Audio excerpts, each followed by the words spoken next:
Chapter 16. Part of the day was spent showing Ogadima around the house. They made calls to appreciate some of the guests who had attended their wedding. Later in the day, when the children were busy watching the TV, Onochie asked that they talk. He got a key and opened the door of the sitting room that opened to a large balcony. They sat on the patio chairs facing each other. Ogadima looked at her new neighborhood. The view was more pronounced from their positions on the balcony. Her eyes skimming over the roofs of the palatial houses in the estates. I know our marriage isn't the normal marriage in a lot of ways, but I would like us to be on the same page about a lot of things. Onochie broke into her private observations. Ogadima looked at him and asked him to explain. First, in raising the children, we need to be on the same page and let the children know that we are both a united front. That makes sense. I am in agreement with anything that will ensure the children are raised as well-balanced individuals. Thank you, Onochie replied, looking at her with soulful eyes. Ogadima, who didn't know what to make of the softness in his eyes, turned her gaze away. I have asked that an office space be created at the head office. A stunned Ogadima turned to look at him. Thank you, she whispered. No need. You are my wife, and I am committed to you. Moreover, we are business partners now, he said with a smile. I believe we should take tomorrow off work so that we can drop and pick the children from school. This will also allow me to introduce you to the school authorities, Onochie continued. Ogadima looked at him as he spoke. She could now understand why he was a good businessman. He had a clear head and was a very detailed person. I am hungry. Daniel's voice pierced through the air. Ogadima smiled. She shook her head as she stood up. If you had been the Daniel that was thrown into the lion's den, you would have been the one to hit up all the lions, Ogadima said playfully. Onochie looked stunned and then chuckled. She grinned. He raised a hand to stop her as she made to leave. Please, just so you know, I don't expect you to see all I say as the law. You are free to change things around to suit you. I would just like to be in the know, he added. That's good to know. Thank you. I will send you some money for the upkeep and also to get yourselves some new cloth for work. Yes, the twins also need new cloth. Should I send it to the bank account I have, or will you rather send me another bank account? Ogadima swallowed hard before giving him a reply. Before she got to the kitchen, she heard her phone beeped. It was 2 bank alert notifications. When she checked the amount, she almost dropped her phone.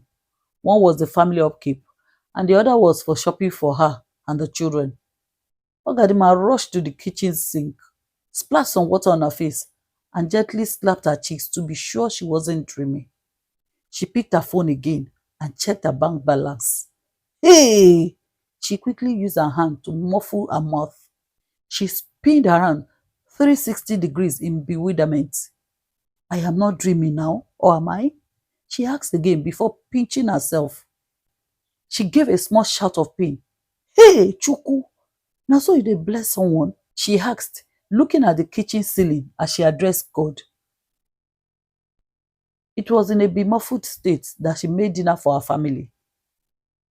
She had just got to the landing upstairs after tidying the kitchen and taking an inventory of what to restock in the kitchen when Onochie came out of his room. They had done the family devotion earlier and the children were in bed already. You just finished downstairs? He asked. Yes, I had to check to know what to restock, as I would like to go to the market tomorrow after dropping the children in school. I hope that's okay.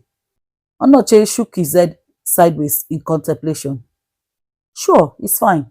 I will drive you to the market after we leave their school. No, I could get a cab. No, I am free tomorrow, so that's okay. Oh yes, another thing. You should think of enrolling in a driving school. But for now, we can share my driver. We will just adjust our timing. Ogadima stood looking at him. Onochie, who had bent to check some messages on his phone, looked up to see her staring at him strangely. Any other thing? He asked in concern. No, she said, embarrassed at being caught staring. She was finding it strange to see a man who gave without a thought of compensation.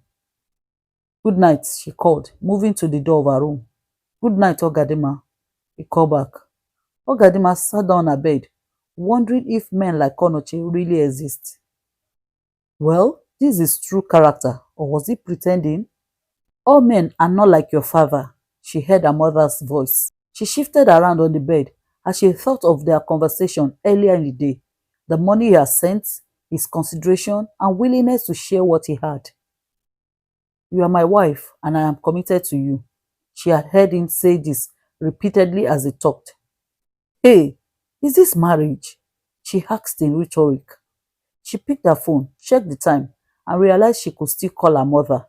Mama, she called out as if they had not spoken in years. Ninem, Ogini, her mother asked in fear. I don't know. I mean, I'm not sure. I am afraid, she whispered. What now? Afraid of what? Why? Are you hot? What happened to Onochie?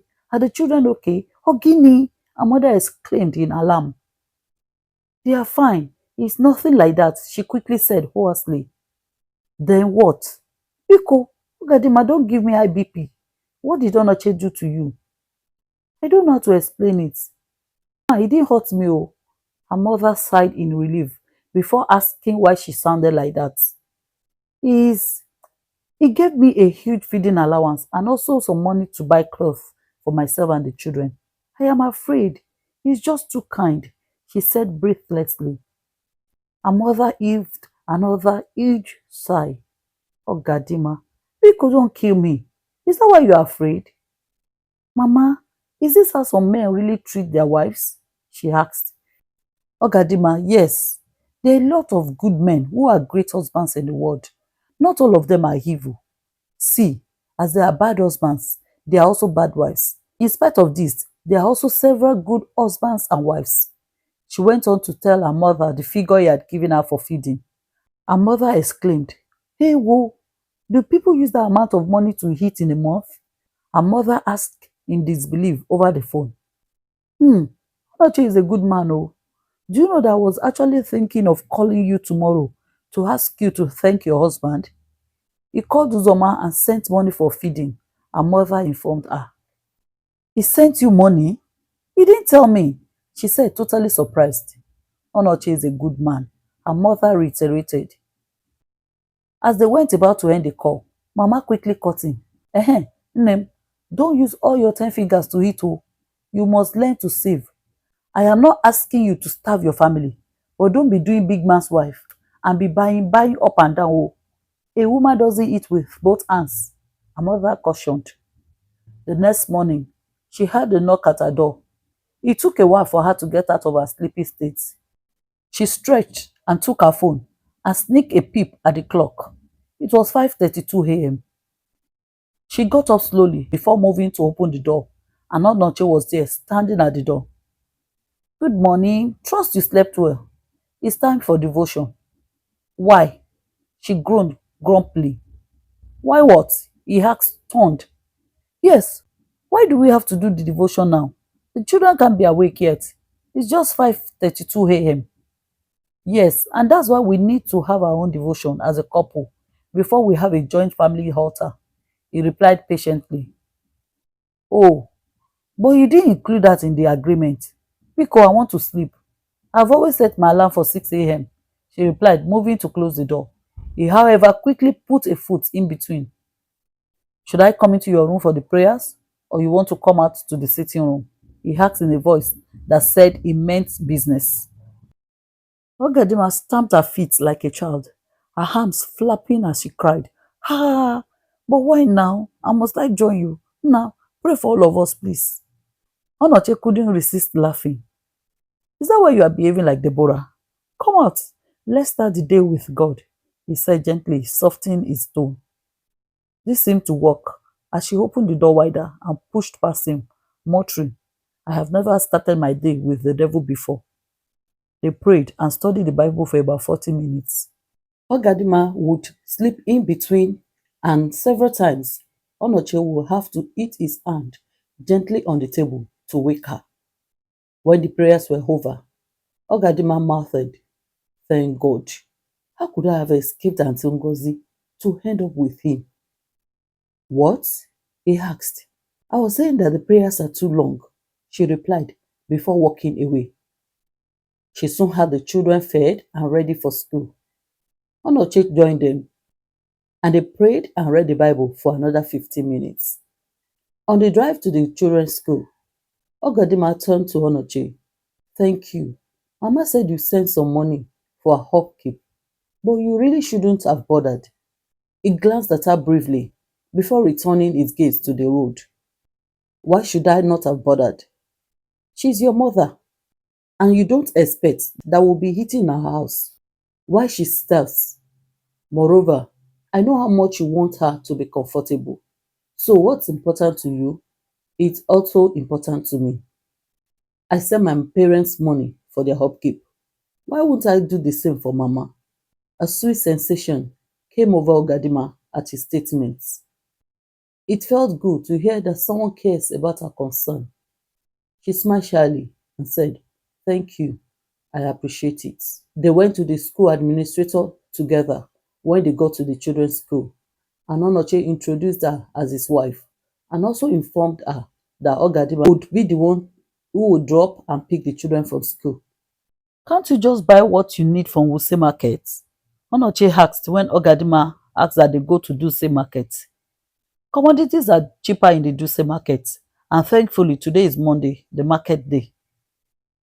Okay, if you say so," he replied. They drove in silence for some time. "Are there any food you like in particular?" Ogadima asked. Onochie looked at her tenderly. He was glad she had asked about his preferences in food.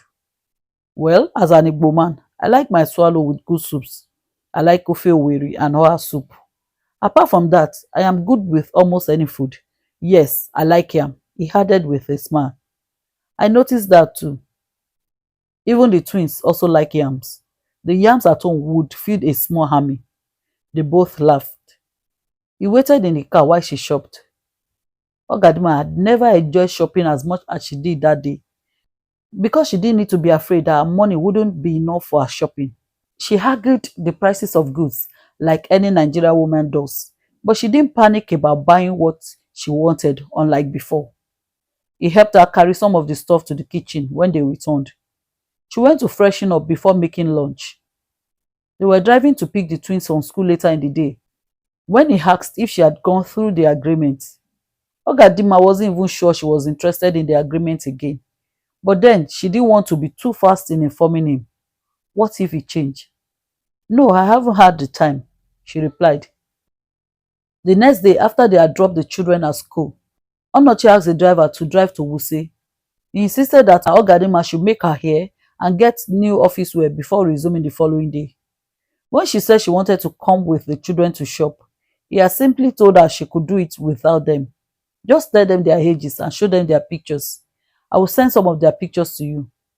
"Oh, I have some of their pictures," she said, holding up her phone.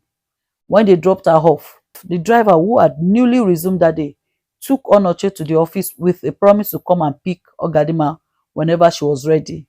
After about 4 hours, Ogadima was already through with her shopping but was homesick and decided to go and check on her mother. She called Onochie to inform him that she would just take a cab to Lugbe to see her mother and sister. "Just wait there. Bolus will come and take you," he said. Uzoma and Mama screamed when she entered. It was as if she had been gone for months. They hugged, cried, and spoke almost at the same time. "What's this?" Uzoma asked as her sister handed her a shopping bag. "Abeg, return it if you don't want," she said. "Mama, this is for you," Ogadima said, handling her mother another shopping bag. Uzoma emptied hers on the chair. She had tops, 2 pairs of jeans trousers, nice underwears, perfume, and a pair of sneakers. She yelled in excitement, hugging Ogadima several times in appreciation. "Hey, all this for me? You are the best sister in the world." "Stop that. We all know Zarachi is the best sister in the world," Ogadima replied laughingly. "Yes, but the two of you are the best sisters in the whole world. Ha! They will take in my school when I resume. I will just be changing clothes like a fashion model," Uzoma said happily. Ogadima looked at her sister as she walked like a model on the runway. She shook her head laughingly. Mama, do you like yours? Hachalugo. Thank you. Oh, they are real Hollandese, her mother said, referring to the fabric she got her. Can you see that it's good to marry now? Who's on Matista? Mechono. Who asked you? Ogadima said, asking her sister to keep quiet. That's why sister is the best sister in the world. She's not aggressive like you, Uzoma said, suckingly. Aggressive jam you, Jay. Come on, return my gifts, Ogadima said half-heartedly. Uzoma laughed sarcastically as she hurriedly packed up her gifts. Return what? In your dreams, she teased. Their mother laughed at their shenanigans. Ah, we missed you, Ogadima, she said emotionally. Ogadima moved to her mother and hugged her very tight. I miss you all too. That first night, I felt like running back home, she whispered to her mom. Ah, don't worry, you will soon get used to your new home. Her mother asked that they prepare a meal for her, but she refused after checking the time, saying she needed to go and get the children from school. Uzoma and Mama saw her off to the SUV parked outside their apartment. Mrs. Okoro had tears of joy in her eyes as her daughter entered the vehicle and was chauffeur-driven. As soon as she got into the house, she raised an Igbo song of praise to God, while also dancing in spite of her limp. Chapter 17. Later that night, after their evening prayers and the children had gone to bed, Ogadima told Onochie she would like to speak with him. Sure, what's it about? He asked attentively. What do I call you at the office? What do you call me at home? He asked. Ogadima looked at him as if he was slow at learning. I don't call you by name. I just walk up to you and talk, she said impatiently. Then you should start calling me by my name. In case you didn't know, my name is Onochie, and you can call me that at home and at work, he said with a reassuring smile. I should call you by your name? She asked, perplexed. Don't I call you by your name? Inasmuch as our marriage is one of convenience, I would like it to stay between both of us and your family. To others, we are a happily married couple. He paused and then said, but wait, we're actually happily married, aren't we? He added with a grin. Ogadima looked at him. He looks so much finer when he smiles, she thought. She shrugged and said, at least far happier than that of my parents. The smile dropped from his face as he looked at his wife. Was it that bad? He asked quietly. Ogadima looked intently at him. Bad enough to make me and Zarachi swear off marriage, she said emotionlessly. Well, I don't know if I can call you by your name, but I will try, she said, switching topics easily and quickly. Okay, try it now. Just say Onochie, he prompted. Ogadima looked at the man who was more a boss than husband. Here is a man who is 15 years older than me. How could I just call him by his name? She thought. She stood up. Tomorrow is a big day for me. I think I will retire to bed now. And when the need to call your name arises, I will call it, she said, rushing off as chuckling sounds from Onochie gently rocked the room. After dropping the children off at school, Ogadima brought out the book she had bought on parenting and focused on it as Onochie drove them to work. It seems you love reading, Onochie said as she immersed herself in the book. She lifted her head and responded with a grin that highlighted her dimples. Onochie wished she would smile more often as he softened her features and totally transformed her facial expressions from beautiful to astonishing. What's the book all about? He probed huskily.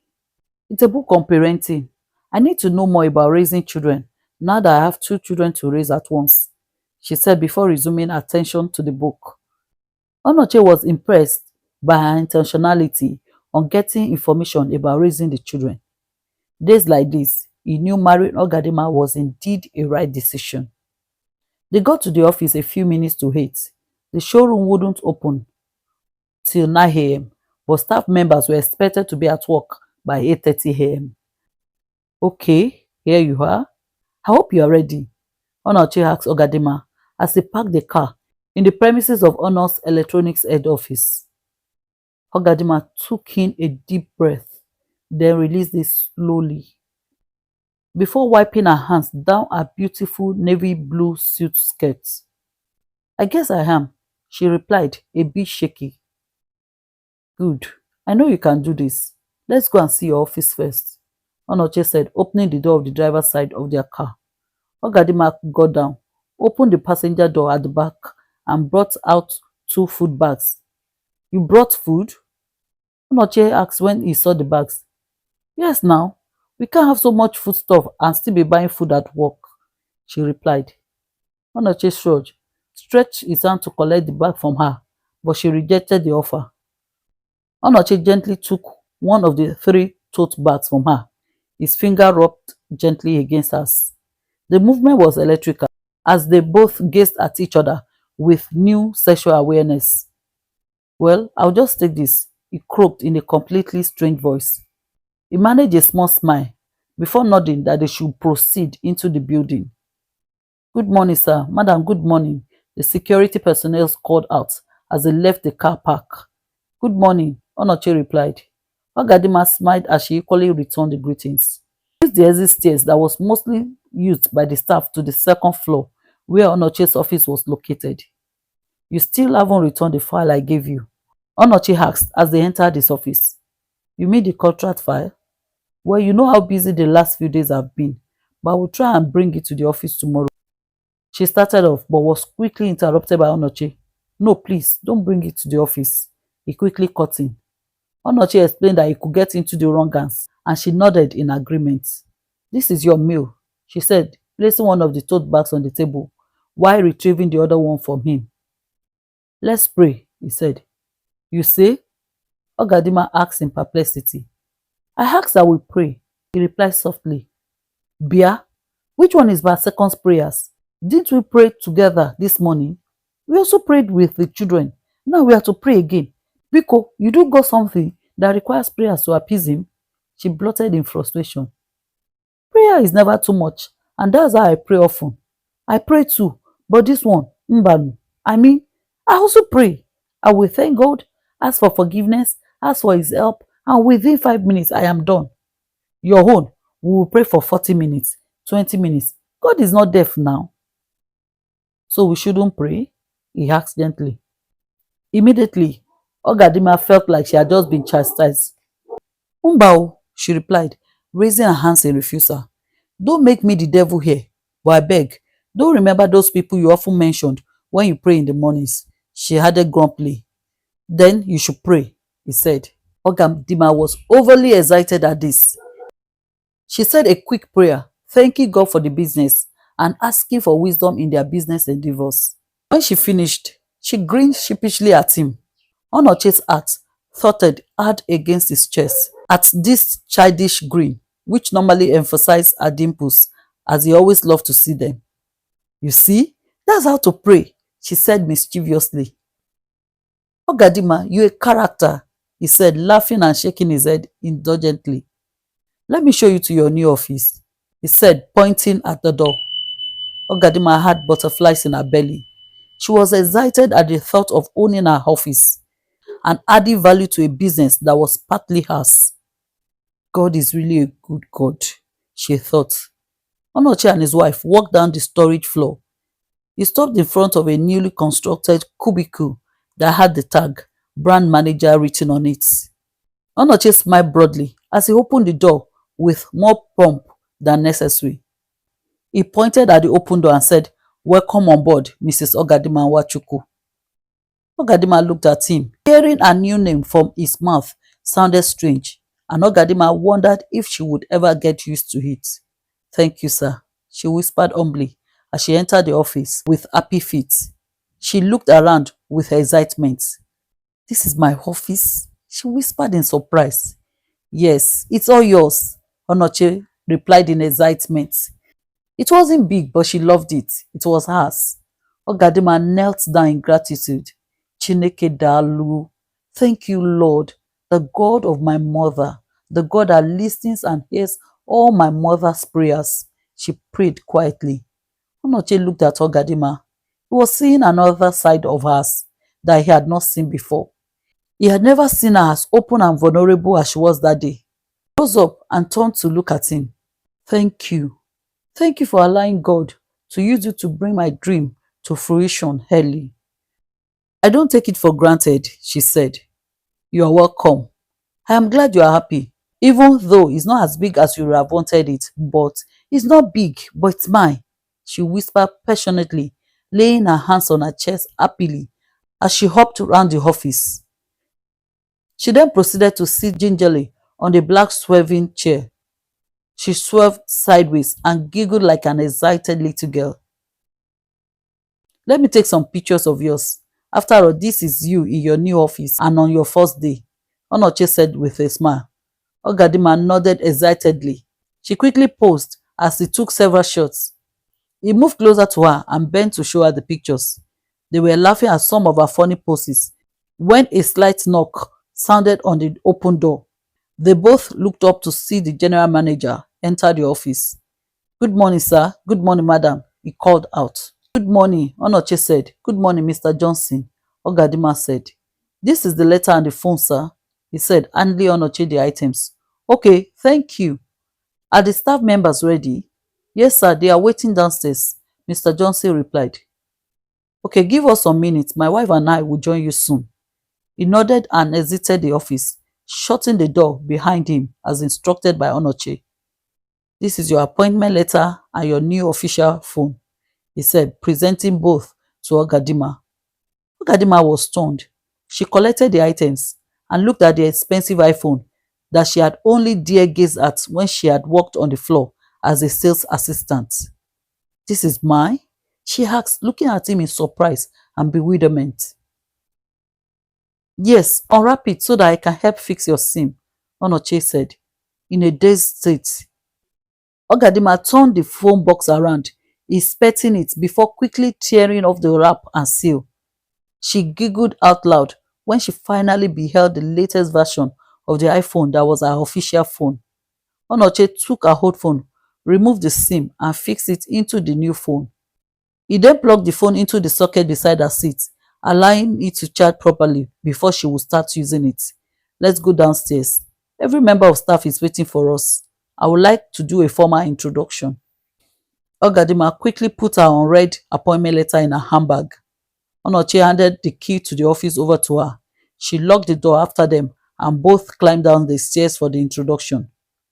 Ogadima staggered a little as they descended the stairs, and she saw all the staff members waiting for them.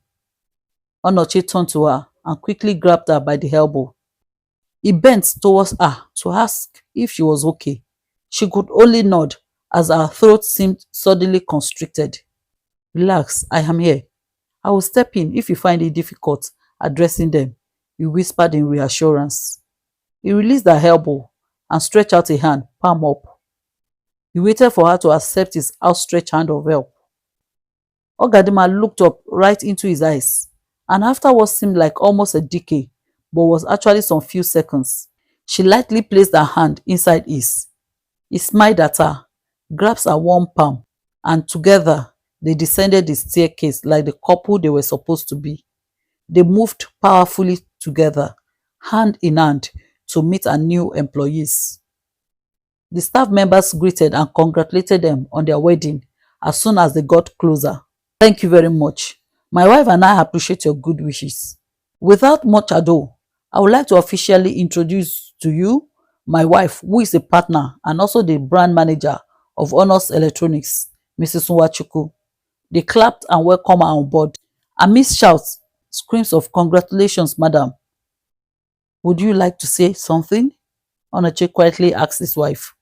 She looked up at him, and as she was about to say no, she immediately felt a new surge of courage come upon her, and she nodded in the affirmative. Okay then, Onochie said with a smile, releasing her hand reluctantly. Good morning, everyone. I would like to thank you for coming out to welcome me. Please know that my doors are open to anyone who has ideas on how we can move the organization to greater heights. Also, I can reassure you that we will work together as a team for the good and progress of Honors Electronics. Thank you once again and have a productive day, Ogadima said in a voice that projected confidence and authority. Onochie was stunned. She spoke so confidently and he was again convinced that he had done right by bringing her on board. A leader who could switch between moods is surely worth a horse. She was surely made for this. Together, they left the floor, but this time without the hands-holding drama they had earlier displayed. Onochie was a little disappointed at this, as he truly enjoyed the oneness they put on while going to address the staff a few minutes ago. When they got to the second floor, Onochie told her to prepare for a meeting with himself, the admin manager, and the general manager in 2 hours. And so they both moved to their different offices. Ogadinma shut the door behind her and knelt down again. See, God, today, I know of a truth that you are not partial. Truly, you show mercy to whom you choose. I have never done any good thing to merit all this that you are doing for me. 2 lovely children, a husband that I didn't even want. She smirked at the mention of husband. Hey, see, God, I didn't really mean that one that way, but you know what I mean now? She added, smiling at the ceiling she was looking at as she prayed. Dalu Chuku. Okay, thank you for Onochie. She chuckled as she added, well, that wasn't so hard. Thank you for this dream job. She continued her prayers as she waved her arm around the office. Chineke, you are too much. I know, and you also know that I don't even pray well, but I know you always answer all my mother's prayers. Yes, you do, and I know that. Dalu, you do well, Papa God, she prayed. She got up after the prayers and inspected her office. She was sitting when a knock sounded and the general manager came in with a laptop which he described as her official PC. She could barely wait for him to leave before quickly sitting back in her chair and inspecting the laptop. It was brand new. She switched it on and her name, Ogadinma Nwachukwu, appeared on it. By the time he finished booting, the picture of the twins popped up as a screensaver. Emotions took over, as suddenly her lacrimal gland burst open as tears gently rolled down her cheeks. She didn't believe this was her new life. Was this how God changes the fortunes of a man? She thought. Her mother's favorite hymn came to her, and she started humming softly. Thou my everlasting portion, more than friend or life to me. All along my pilgrim's journey, Savior, let me walk with thee. She fiddled with her laptop, and just before she left for the meeting, she searched her bag for a pen. It was then she remembered her appointment letter. She quickly tore it open and read. Her hands shook as she saw what she would earn as a partner and the brand manager of Honors Electronics. Why did she even need such a huge salary when Onochie provided almost everything at home? She thought. She sat there for a while, staring into space. It took the persistent call on her new phone to bring her out of her dazed state. It was Onochie calling to remind her of the meeting. Thank you, Jesus.